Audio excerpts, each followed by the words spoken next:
Grenade হামলা মামলায় appeal বিভাগের সংক্ষিপ্ত রায়ে প্রায় 1 বছর হলেও এখনও পূর্ণাঙ্গ রায় প্রকাশিত হয়নি।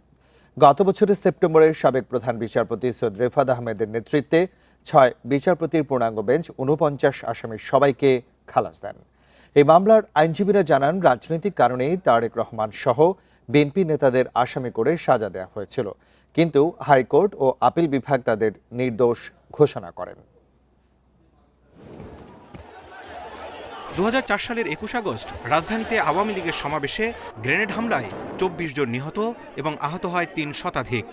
বিচারিক আদালত লুৎফুজ্জামান বাবর ও আব্দুস সালাম পিন্টু সহ 19 জনের মৃত্যুদণ্ড এবং তারেক রহমান সহ 19 জনের যাবজ্জীবন কারাদণ্ডের রায় দেয়, অন্যদের দেয় বিভিন্ন মেয়াদে সাজা।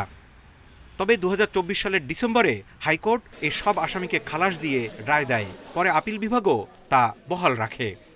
জোরপূর্বক সাক্ষীদের কাছ থেকে স্বীকারোক্তি নেয়া যে সম্পূরক চার্জশিটের উপর ভিত্তি করে বিচারিক আদালত রায় দিয়েছিল সেটিকে অবৈধ ঘোষণা এবং হামলার তথ্য প্রমাণের যথেষ্ট অভাব থাকায় প্রথম রায়কে ত্রুটিপূর্ণ ঘোষণা করে তা বাতিল করে দেয় উচ্চ আদালত।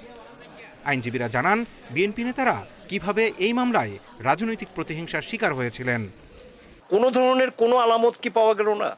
একটা চিরকুট পাওয়া গেল না যেখানে বাবর সাহেব লিখে দিচ্ছেন যে গ্রেনেড দিয়ে দাও, অথবা একটা চিরকুট পাওয়া গেল না, বা এমন কোনো একটা টেপ রেকর্ড পাওয়া গেল না, একটা ভয়েস পাওয়া গেল না, অথবা একজন এসে বললো না যে আমাকে বলছে যে তুমি এটা আমাকে অমুক জায়গায় পৌঁছিয়ে দাও, অমুককে এটা করতে বলো, অ্যাকসেপ্ট কনফেশনাল স্টেটমেন্ট। এতে স্পষ্ট বোঝা যায় যে দ্বিতীয় তদন্ত এবং দ্বিতীয় চার্জশিটটা এবং এই দ্বিতীয় চার্জশিটে বিএনপির শীর্ষ নেতাদেরকে বিরুদ্ধে চার্জশিট দিয়ে বিচার কার্যক্রম শুরু করাটা পুরোটাই ছিল রাজনৈতিক উদ্দেশ্য প্রণোদিত।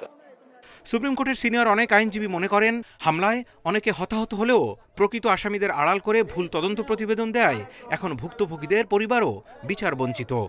বিচার পাবে কেমনে? এটা তো রাজনৈতিক প্রতিহিংসার একটা হাতিয়ার হিসেবে ব্যবহার করা হচ্ছে। সঠিক তদন্ত না হলে আপনি সঠিক বিচার হবে না। আচ্ছা, এই ক্ষেত্রে এখন যারা ভিকটিম পরিবার যারা, তাদের আইন অনুযায়ী আর কোনো পথ থাকে না? আমাদের এমন কোনো রেওয়াজ নাই এখানে। হাইকোর্টের রায়ে পুনঃতদন্তের নির্দেশনা থাকলেও আপিল বিভাগের সংক্ষিপ্ত রায়ে তা ছিল না। Zahidul Bashar, Independent News, Dhaka.